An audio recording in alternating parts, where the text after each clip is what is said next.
Okay, so, hi, hello, welcome back to another Creepypasta Story video.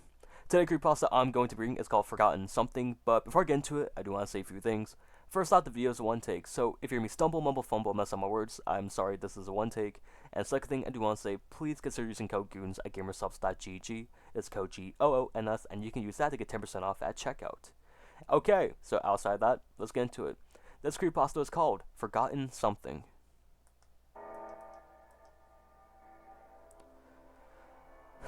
Lately, I've been listening to a lot of radio, FM mostly, but I occasionally will tune into some AM stations. I live in Ontario, Canada, just about 50 kilometers north of Ottawa, which is Canada's capital, in a small farming community. So there aren't really a lot of stations up here, but enough to keep you satisfied. I'll go on long drives around empty roads just to listen to the radio. It's some of the best times I had up here.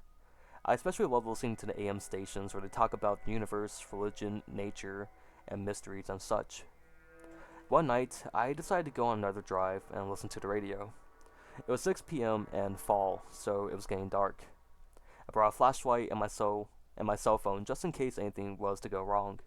Then I got in my Escape, drove out of my driveway, and I turned on the radio.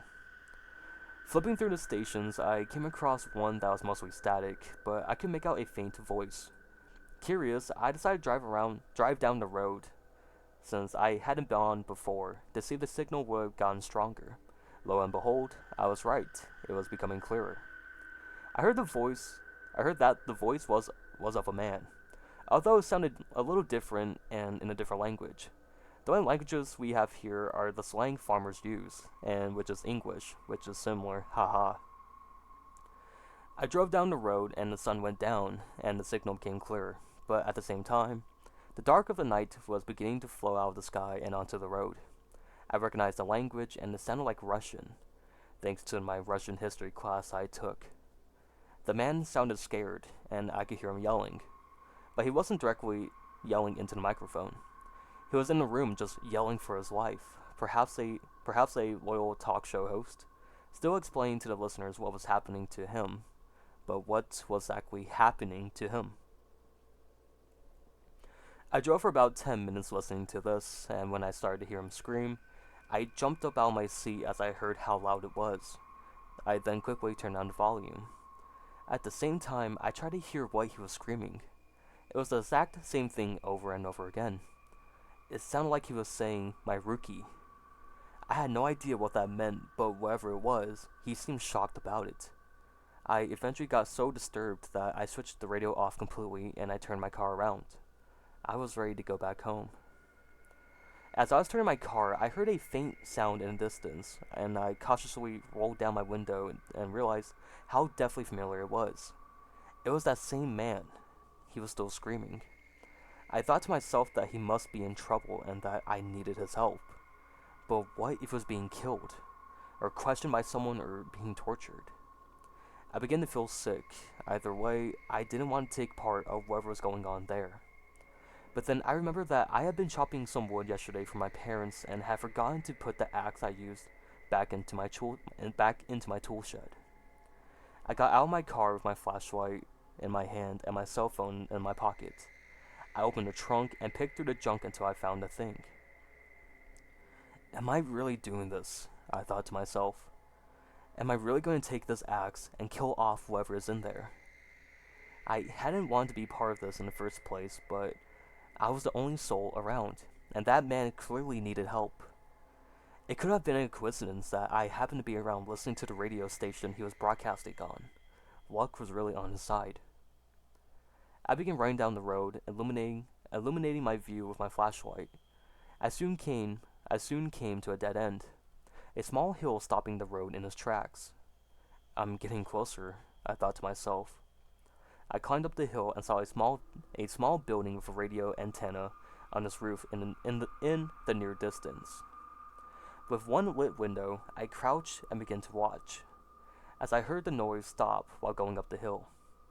For 5 minutes, I heard absolutely nothing. He must have died. There's nothing I could do now, so I decided that I can go back to my car and call 911 and explain to them what happened. Then, for a split second, I caught something in the corner of my eye. Scared but curious, I decided to look back at the shack. Something was in front of the lit window, just standing there. I couldn't make out what it was, but it wasn't moving. A chill ran down my spine as I realized that it had noticed me.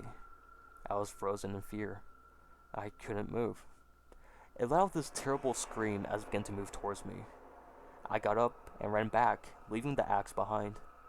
I arrived at my car and I didn't bother to call the cops. Whoever it was, I had low confidence a cop would help. I drove back at speeds about 50 kilometers on a 20-kilometer road.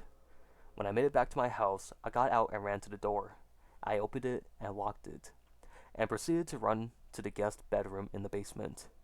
Then I closed the door and shut my eyes. I woke up feeling extremely cold. I must have forgotten to turn on the furnace. I went upstairs and saw that my door was in fact open. I was paralyzed with fear, but I decided to look outside. What I saw was a pale creature on two legs at the end of my driveway, holding a large burlap sack over his shoulder that looked like it was stuffed with body parts.